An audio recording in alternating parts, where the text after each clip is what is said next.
जी भाई, बिस्मिल्लाह रहमान रहीम। अब हम ये स्टार्ट करते हैं। और कंट्रोल अकाउंट रिकन्सिलिएशन का जो ये सवाल है, तो बैलेंस जो है वो पोस्ट हो चुके हैं दोनों जगह पर जो आपको दिए हुए हैं। अच्छा, अब सबसे पहले हम स्टार्ट करते हैं। ये है फर्स्ट, सेकंड, थर्ड, फोर्थ और फिफ्थ। चलें स्टार्ट करते हैं।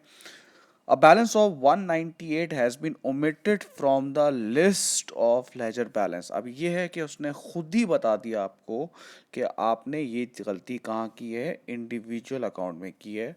तो जाहिर सी बात है ये सही भी कहाँ होगी, ये इंडिविजुअल अकाउंट में हम पोस्ट कर देंगे कि हमने इंडिविजुअल जो को बैलेंस को लिस्ट ऑफ डेटर बैलेंस में रिकॉर्ड नहीं किया है। तो भाई हमने यहाँ पे पोस्ट कर दिया। अब सेकंड देखते हैं भाई, आ डेटर्स अकाउंट। अब ये आपको बता रहा है एक इंडिविजुअल अकाउंट को आपने गलती से अंडरकास्ट कर दिया। ठीक है ना, इंडिविजुअल हो गया ये। तो एक इंडिविजुअल की जब भी गलती होगी आप उसको यहाँ पर सही करेंगे। तो भाई कम कर दिया तो आप उससे क्या करेंगे भाई, बढ़ा देंगे। अब थर्ड देखें, sales invoice had been completely omitted. Completely omitted का मतलब क्या होता है कि वो दोनों में से किसी जगह भी रिकॉर्ड नहीं हुआ है। तो हम ये दोनों जगह रिकॉर्ड करेंगे, इसलिए मैं यहाँ पे बी लिख रहा हूँ, बोथ। इसका मतलब है बोथ, दोनों जगह रिकॉर्ड होगा।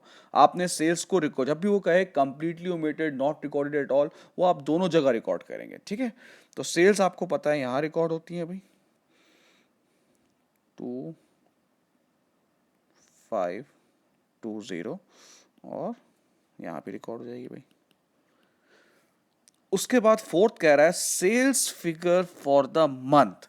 इसका मतलब क्या है, टोटल की बात हो रही है, सही है ना, इंडिविजुअल की बात नहीं हो रही है। लिस्ट करनी थी 230256 और आपने इसको ये रिकॉर्ड, मतलब करना ये रिकॉर्ड ये था और गलती से रिकॉर्ड कर दिया ये, यानी कि आपने ज़्यादा से रिकॉर्ड कर दिया। तो sales figure for the month यानी कि टोटल की जो बात हो रही है, तो इसका मतलब है वो कहाँ सही होगा, वो कंट्रोल अकाउंट में सही होगा। तो आपने ज़्यादा रिकॉर्ड कर दिया, तो आपको कम का रिकॉर्ड करना है, मतलब आपको कम करना है। तो यार आप यहाँ पे कम कर देंगे, तो ये दोनों में जो डिफरेंस आएगा वो 9 का डिफरेंस आएगा। तो आपने 9 से कम कर दिया क्योंकि आपने ज़्यादा रिकॉर्ड कर दिया था। अब हम फिफ्थ देखते हैं। A debtor who owed the business 280 had been declared bankrupt. This has been correctly entered in the control account.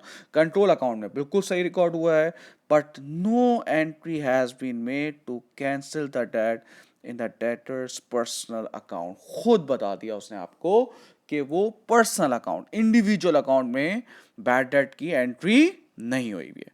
तो हम बैड डेट की एंट्री कर देंगे भाई। बैड डेट जब होता है तो डेटर हमारा कम होता है।